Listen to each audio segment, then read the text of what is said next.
Recommend that. It's a good time. Yep. So I think that's what's coming up here.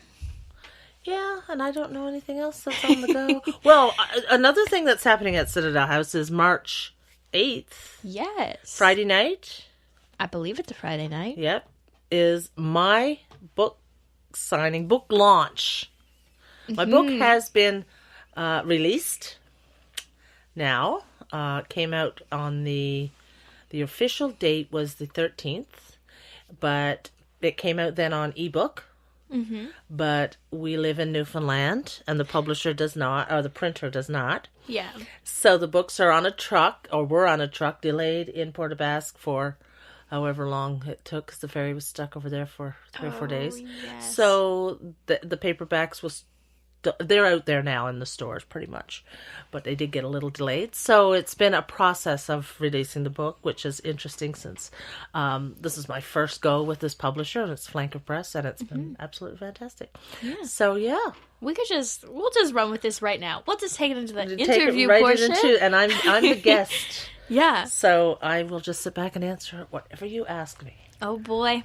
Well, it might not be the truth. Like I could just but I could play politician or something. Spin it.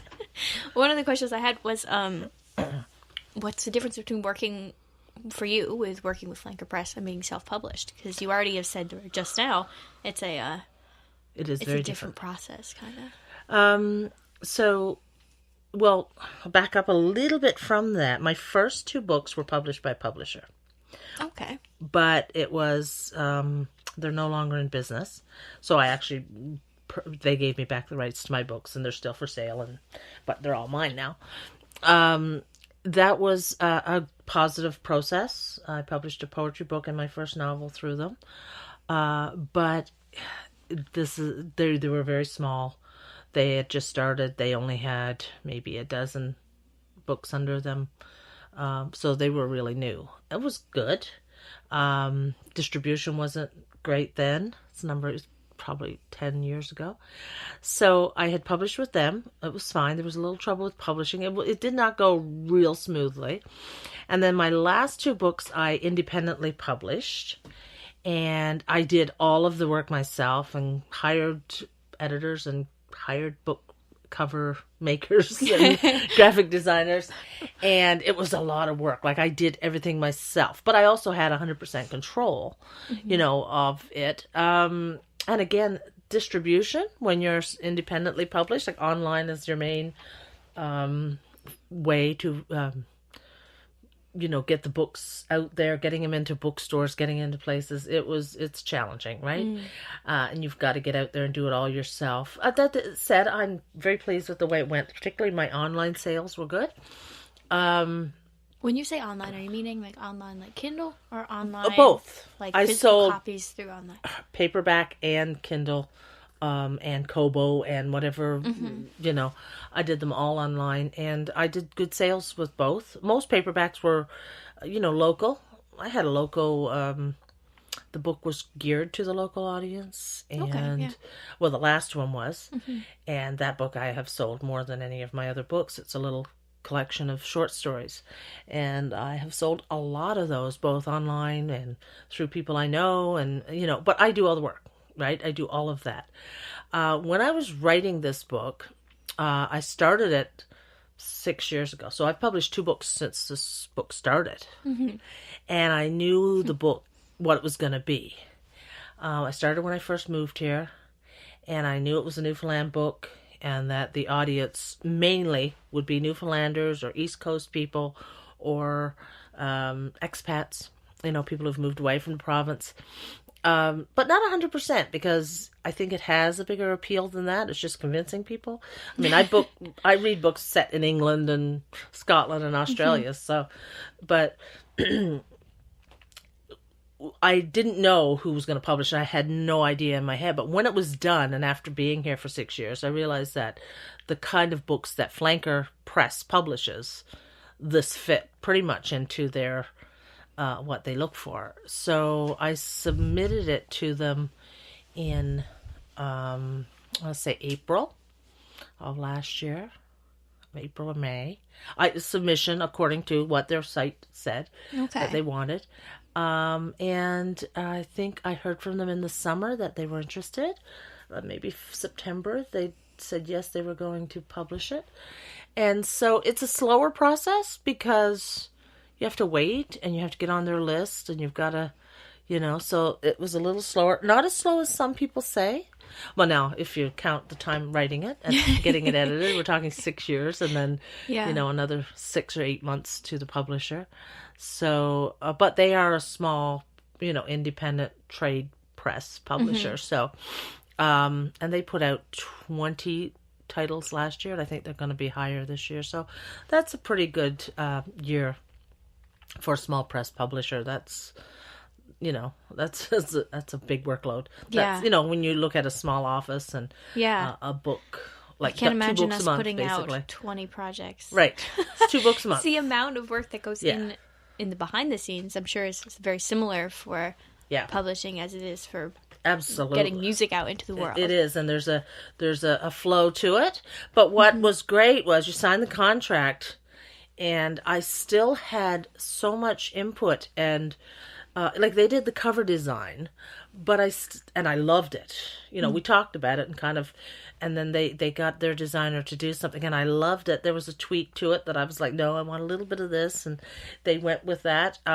Editing, they got me a really great editor. My editor is Donna Morrissey. Donna Morrissey is a best-selling national author from this province. She lives in Nova Scotia now. She writes amazing work. The one that comes to mind is Kit's Law. It's very well known and well read. And so she was my editor, which was a little daunting. It's like, oh my gosh, you want Donna Morrissey reading my really bad draft.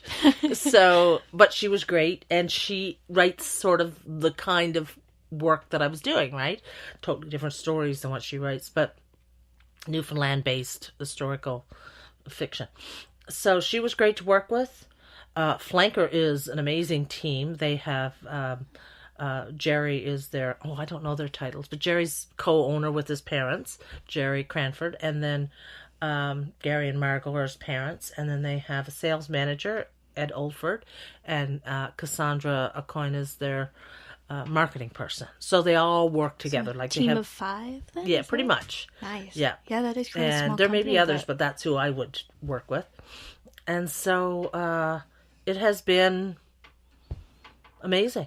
And I stopped into their offices when I was in St. John's last and met Ed and Cassandra, who I'd only known through emails and stuff. And they have they just have a system. They just, this happens and then this happens and then this happens and then the media stuff and then so it's been we'll see how it goes. It's early days, but the process itself has been, maybe I didn't want as much control.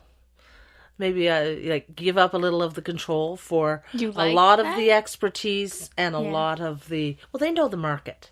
They do. They know the Newfoundland market and the East Coast market. I'd be just silly to think that I know as much about it as they do. I've learned lots. So it's kind of been a good team in that way. Yeah. But I'm like a marketing type person, so I can tell when they know and when they don't know. Right? And so I'm very impressed with what they're doing marketing-wise, and their distribution system is amazing. The books will get out there in bookstores. And so, I'll have my official launch with them on February 27th at Chapters, which is coming right up. Yeah. It's a Wednesday night, and I will be from 7 to 9 at Chapters in St. John's, and then the following Friday, I'm here at Citadel House doing the Central Newfoundland launch. Yeah. So, That's pretty cool. It's pretty cool. Yeah. So I'm excited. So the name of your book, I don't think we actually said it this episode, is The Forbidden Dreams of Betsy Elliott? The Forbidden Dreams of Betsy Elliott. I didn't have a title. Well, it had a title, obviously. I had a working title. But when I submitted it, I thought, if I'm submitting this to the publisher, I have to let go of a lot of things. And I didn't know what to call it. So I kind of, and so when they said they wanted it, it was funny. They're like, but the only thing is, I think we have to talk about the title. And I think they were trying to make it, in case I was opposed to changing the title. And I was not. And I'm like, oh, call it whatever you want. And so he said, no, I'll come up with something good. But it was actually Donna Morrissey, my editor, that came up with the name. So we were joking back and forth in email as I was editing, and she would send me stuff. And I was joking that I'm just calling it the book who will not be named. And and she was writing a book that she submitted that didn't have a name. So she said, well, I'm no good at this. I'm terrible at naming things. And I said, me too. I hate it. So we were like commiserating. And then a couple days later, I get an email from her. I was doing something, and I have to read, and I had this phrase, and it was the forbidden something, and she thought, the forbidden dreams of Betsy Elliott. And she said, I thought, I'd pick that up off the shelf. So she sent me and I'm like, well, it's better than anything I've come up with. I had a list of about 20 really bad names. And so I sent it to Jerry, and he's like, let me run this by everybody. So he came back a while later, and he's like, they love it. It's really good because it gives me an idea of kind of what you've described the book as, but it's one little phrase. It's like the catchphrase and the title all in one. Well, yeah, and it really captures, and I'm not going to tell everybody what the book is about. That's so funny when people ask me that. It's like, I'm not telling you that. Go pick it up. Go read it. Go read it. And I couldn't anyway. Like, I'd have to tell you the whole thing. It would take forever. Okay, yeah. It's complicated. Yeah. But it really suits because the premise for the book came from... So I read a lot of books set in the province, and I read a lot of books about characters who, they live here and they die here. And I wrote this, and I had about 5 chapters left, and I didn't finish it. I kind of had the ending in my mind, and then I didn't finish it, and I didn't finish it. And then one day I pulled it out, and I reread it, and I went, I know why I can't finish this, because it's meant to be a series. So I finished it, and I immediately drafted the next book, and I outlined the next book. So it doesn't end the way it was supposed to. So, but we have a woman who is in her situation in a small outport town, and thinks she's there forever, but she's got dreams that she's kind of given up on. And then that really cold and miserable winter, things change. Something happens. A lot of things happen. I'm very intrigued. So many things happen. And I subscribe to the Grey's Anatomy. What, do you kill all your characters too? Not necessarily kill them all, but there's drama. A lot of drama. Like, things are always happening. It's like, but the things always did. Like, we think of these pokey, quiet little communities, but things did. Like, I mean, terrible things happened in these tiny communities. Not necessarily as dire as some of the things that I did, but some of the things do happen. It was not always, you put rose-colored glasses on when you look in the past, right? Yeah. But the good old days were really hard. It was third world living, hand-to-mouth sustenance. It was not pleasant all the time. So that's kind of where it goes.